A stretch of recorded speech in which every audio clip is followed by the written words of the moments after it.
It's Friday the 13th today. Would have been better if it was October. Whatever. And you know what that means? You're gonna have bad luck. Unless that's the rumor. But yeah, Friday the 13th. Got my shirt on.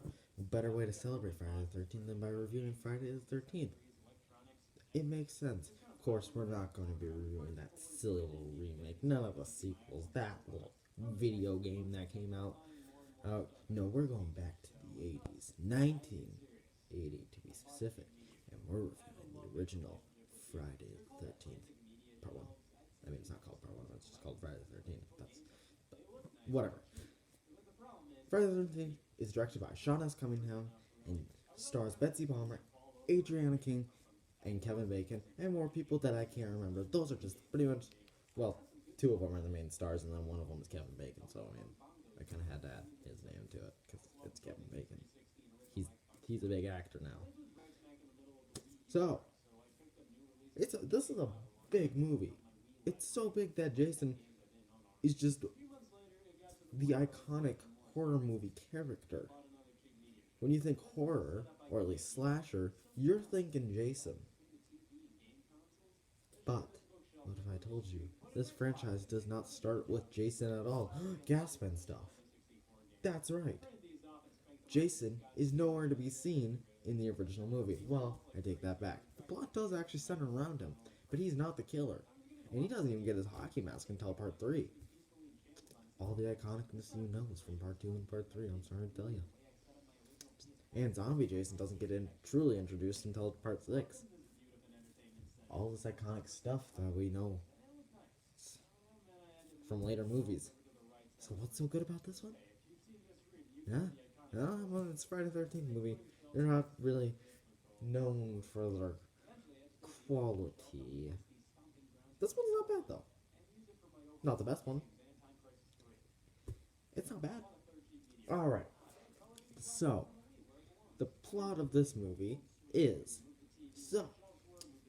in the 50s, little boy named Jason Voorhees is out swimming in a lake. He's a disfigured little boy, poor little guy, and he's swimming in the lake. But because of counselor negligence, because they're camp counselors, so they're having sex and doing pot, as you do at a camp. I'm sorry. Where did that trope come from? Did this trope come from this? Because I don't know. I've never been to camp, but I feel like you're getting in a lot of trouble if you do that stuff on a campground when you're supposed to be watching kids. You would lose your job that way. So was that this part of fake life in the 50s and later parts of the movie like the 80s and stuff. But is this? I feel like this when this happens in real life, they are automatically fired. Right? Right? I can't be the only one who thinks that, right? Whatever. Little boy, he drowns. Or not. Because, spoiler alert, survives. He's at the end of the movie. Yeah. He's at the end of the movie. I'll explain the confusion near the end of the movie.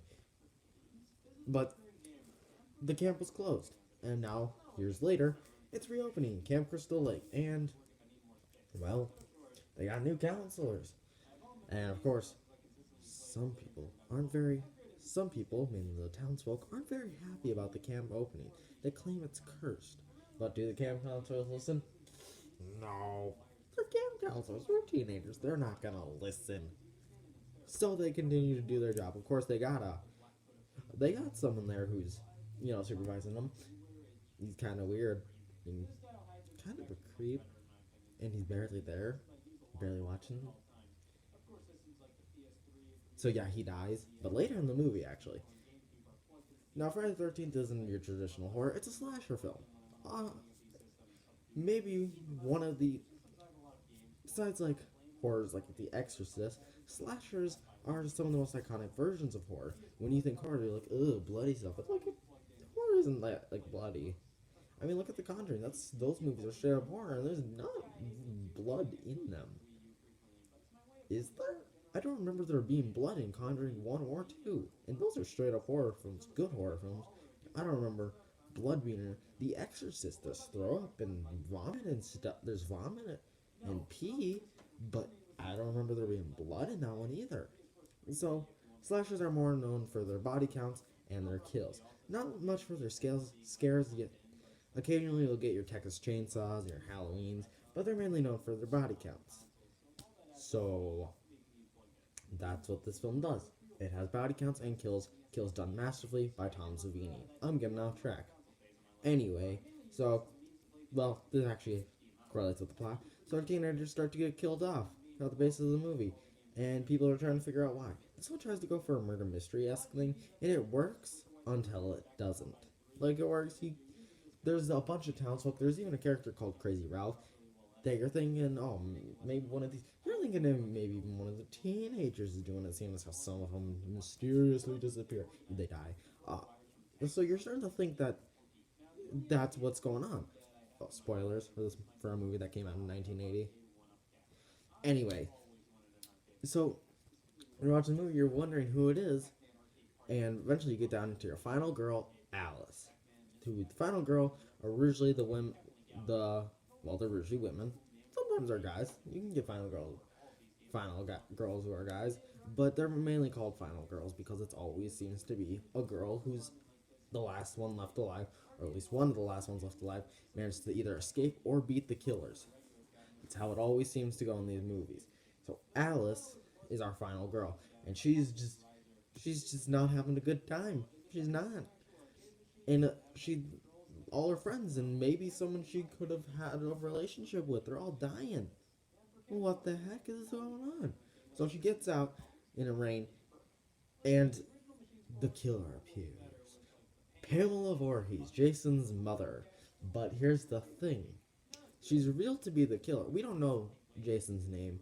We don't know his name or his last name throughout the whole movie. We just know that a kid had drowned years earlier. Now we get the full backstory on what happened. And yes, what I failed to mention, Pamela, after her son's death, killed 2 counselors that night. Because she was a cook. Yes, a cook? I think she was a cook here at Camp Crystal Lake. So, yeah. But anyways, she's mad about the amp reopening. It'd be a great payoff. I was like, oh, she was the killer all along? If we had known who she was. You don't know who Pamela is.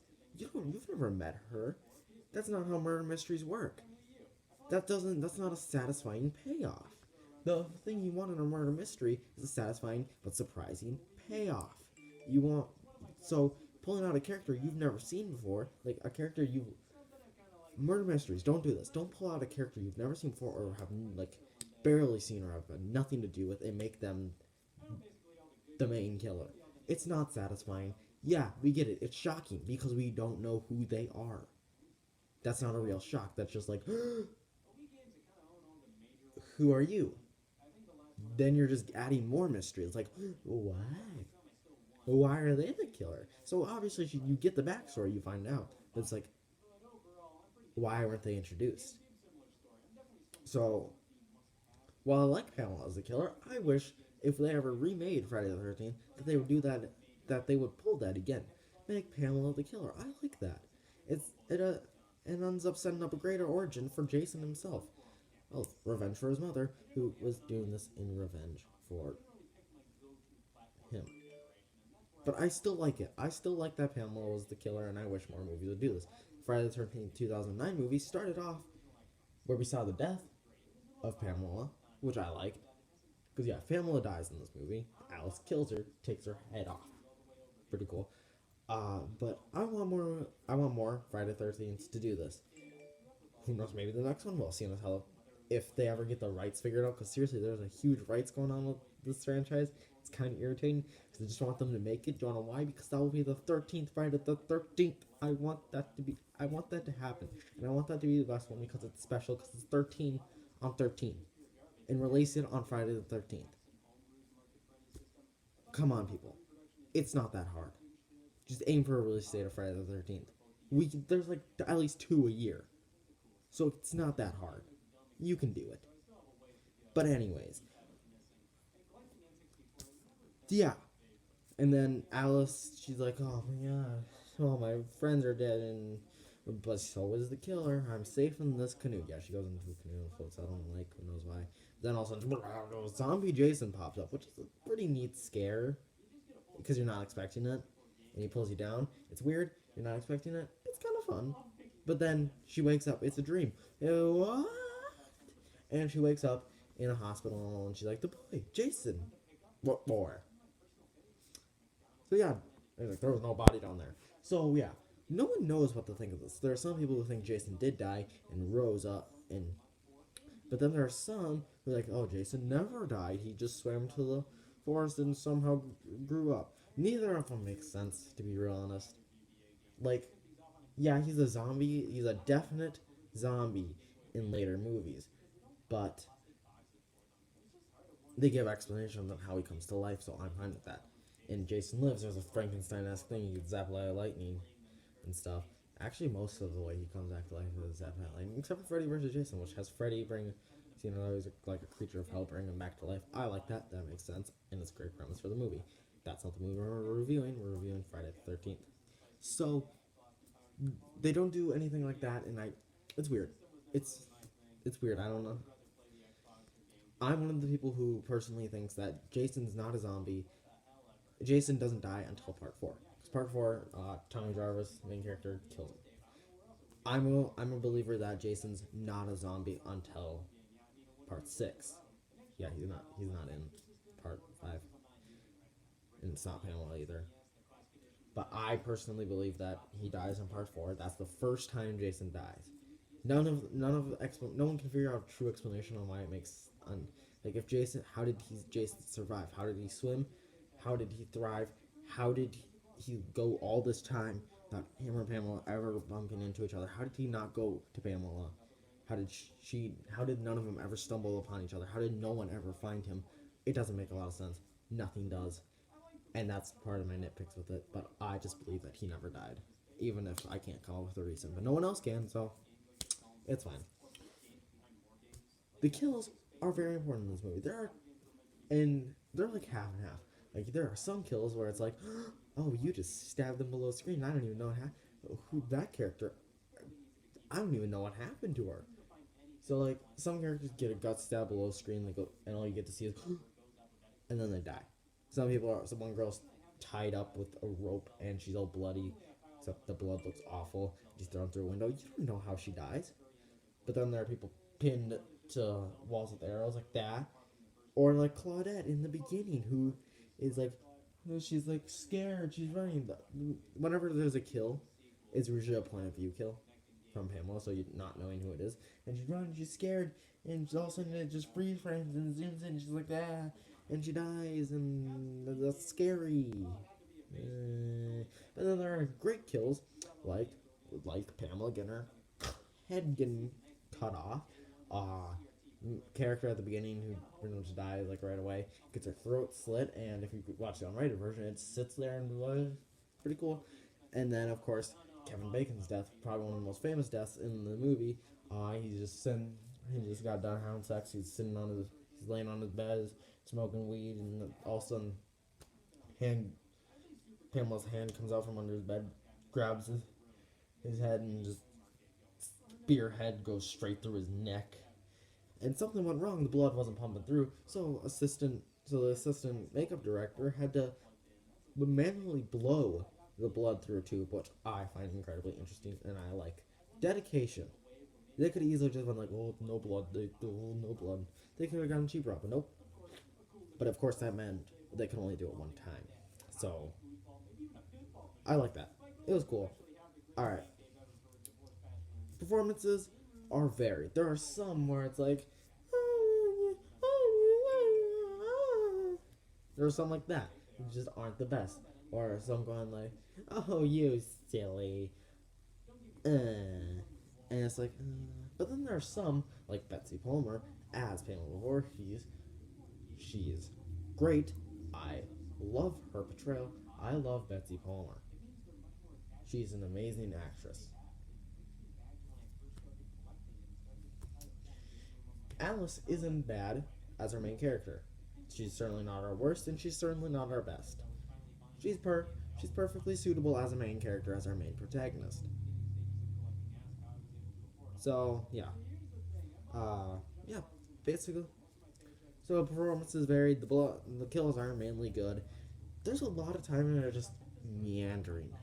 There's one part in the movie where you get an entire you see a character make a cup of coffee. Now, what's so bad about that? They're making the coffee from scratch, and it never cuts away. You see the entire process of them making coffee.